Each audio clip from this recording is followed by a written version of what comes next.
Hello everyone, Josh here with Anime Impact, bringing us some more Yu-Gi-Oh! Duel Links, and today we're going to be talking about the top 5 cards that you guys should probably prioritize in your grind to get to level 45 and get those cards. Now, as you guys know, a lot of the cards aren't that great, but we're going to go over the top 5 that I feel that you guys should really chase for, especially with the way the current meta is and what the meta could be very soon in the future. Now, also keep in mind, I will be making another video discussing the EXP problem that we do have in this game, and that'll probably become a rant video. So if you guys do like those, you will enjoy the next video that I do for that. So I don't know if that'll drop later today or tomorrow. I've already put out a lot of content lately in the last couple of days, so we'll see what I can do with that, but that's definitely going to be coming. But anyways, number 5 on the list is Seto Kaiba using the Melody of Awakening Dragon. Now, the reason why I have this at number 5 is I feel that dragons are not quite there yet. They're not quite meta, but this card definitely pushes dragons in the right direction. This card, you discard one card, add up to 2 dragon-type monsters with 3,000 or more attack and 2,500 or less defense from your deck to your hand. So you can grab an instant 2 Blue Eyes, for example. And what's cool is you can now do that to set up your Komodo plays and get those Blue Eyes out on the field really, really early. Now, Bastion's card is cool too, but it's nowhere near as good as this card.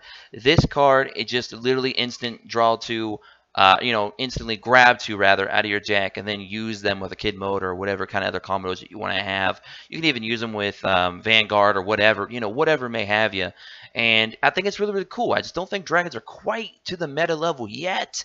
And it's sad because I love my dragons, but I do feel like this card was such a big step in the right direction that it has to make the top 5 list. So it is, of course, it is top 5. Now, number 4, a lot of you probably by no surprise at all, Ishizu made the top 5. She is coming at number 4 with her Gravekeepers Visionary. Now, this is a Dark Attribute 8-star spellcaster effect, 2,000 attack, 1,800 defense. You can attribute summon this card by attributing 1 Gravekeeper's monster. This card gains 200 attack for each Gravekeeper's monster in your graveyard. If this face-up card would be destroyed, you can discard 1 Gravekeeper's monster instead. Now, getting this monster out, very easy. Getting his effect off, again, very easy. Comboing this with Chief, very, very nice. Comboing this with Oracle, again, very, very nice. And it's not bad if you're running with like a Power of Dark skill, which we've not seen used very often. That's 2200 beater easily with its own self-created protection, which is always nice. I just don't think that it'll take Gravekeepers to the next level yet until we get either Gravekeeper Spy or possibly Necro Valley at some point. Talking to you, Konami. But I think it's still good enough. It's still good enough of a boost and a push forward, especially if you have the full Gravekeeper deck right now, that it's definitely something to definitely take some interest in. And I hope that a lot of you also enjoy Gravekeepers as much as me do and appreciate it enough to say, hey, maybe it is top 5. I feel that it's top 4. Not quite top 3 because the top 3 we're going to talk about are just a little bit above, but this card definitely brings a little bit of spice to the Gravekeeper deck that's needed support for such a long time. So, yep, definitely top 5 for me, rather, coming in at number 4. Now, number 3 and 2 were very tough to decide to order. If we did not get the new box set and the fact that I didn't know already, of course, that a new roaming event was coming, my top 3 would probably be a little bit different. But now that we do know about the new box set, which I already leaked, you guys can check that out here on the channel as well, my 3 and 2 had to be switched. And we'll talk about that here right now. Coming in at number 3, Mako Tsunami with his new trap card. Aegis of the Ocean Dragon Lord. Until the end phase, face up level 3 or lower water monsters you control cannot be destroyed by battle or by card effects. Now, I've taken the Mako Golden Flying Fish deck to KOG 2 months in a row now, and I love the deck. The deck's still very meta relevant, especially when you take in some cards that deal with Sylphans and stuff like that, using Chalice and what have you. This card will make that deck even better. I mean, this gives you protection now to your Hammer Sharks and pretty much any other monster you have on the field, including your Golden Flying Fish and your Oystermeister. So, very, very, very good trap. I'd like to have this card at 2 to 3, but I'm a big Mako fan, and I'm a big Golden Flying Fish fan, as you guys know. He's my Lord and Savior on the Discord, so definitely an amazing trap. Definitely cracked my top 3. It would have been 2, but 3 got moved up to 2 thanks to the new box set coming, and that number 2 is Yumi Yugi. Now, as you guys know, in the new box set, we're getting a lot of spellcaster support.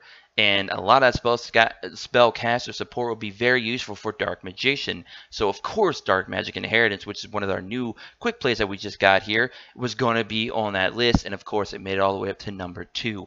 Banish 2 spell cards from your graveyard, add 1 spell trap card from your deck to your hand that specifically lists a card Dark Magician or Dark Magician Girl in its text, except Dark Magic Inheritance. You can only activate 1 Dark Magic Inheritance per turn. So this card is going to be very, very good here in the very, very near future, because of that new box set that we're getting with all them spell book and all that other spell caster support. Plus, we even seen some other spell caster support that may not even be in the new box, but coming in other events as well in the near future. So I had to put this card at number 2 because I just feel like Dark Magician decks are going to make somewhat of a return to the meta, if at least to the game in some way or shape or form. So I had to put Dark Magic Inheritance at number 2 because it is a quick play, which is always nice. You can use it, on your opponent's turn or your turn. So it's really, really cool.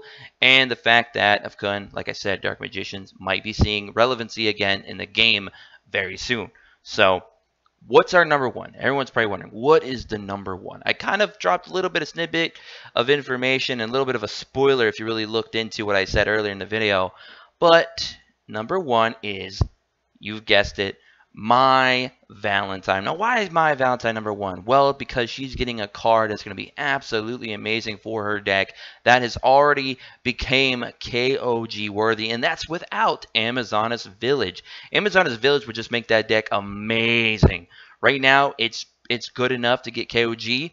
And with Amazonas Queen, it'll be even better. Amazonas Queen is a 6-star Earth attribute, 2400 attack, 1800 defense, warrior effect. Amazonas monsters you control cannot be destroyed by battle. Now, let me explain this card to you guys for a moment. With Onslaught on the field, Amazonas Onslaught, if you use its effect to summon her from the hand, you can summon her straight to the field with Joey Wheeler's skill. You can have her at 2600 attack and 2000 defense. Yes. 2600 beat her instantly with protection of herself, other Amazonas, and with the help of Amazonas Onslaught. Oh my goodness. Not to mention, if you use her with Amazonas Onslaught, she gains 500 attack for that turn. She now becomes a 3100 beater with protection instantly. Amazing. As a one of, still really, really, really strong. 2 or 3 of this in a deck, whew, but one of is just good enough for now, and it is amazing, and that is why it is number 1, especially with the fact that we have leaks that Amazonas Princess may be coming with the new Elegant My event and some other Amazonas support. So Amazonas is definitely on a hot run right now. It's definitely the topic of the day and the flavor of the week. So I hope you guys all enjoy that. Amazonas Queen coming at number 1, and as you guys can see my level, I'm halfway to 41. You can see I've prioritized her already, working on that grind, and I'm going to have a video again talking about that EXP grind and the issues with that, and that'll probably turn into a rant more than likely. So I hope you guys stick around for that. I'll probably have that, like I said, later today, maybe tomorrow. See how I feel. I've been putting out a lot of content. Hope you guys are appreciating that. And anyway, so if you guys like my list, let me know. Leave a like. Drop me your top 5 down below as well. And I don't think I left out GX. I looked through all the GX cards, and they still didn't crack my top 5, unfortunately. But anyways, hope you guys all enjoy. Make sure you subscribe if you're new. Join our Discord in the description below as always. Become an Impact player today, and have a great day, morning or afternoon, wherever you guys are. And I just forgot to say have a good evening too. So I'm gonna get out of here, guys. Again, have a good one, and peace.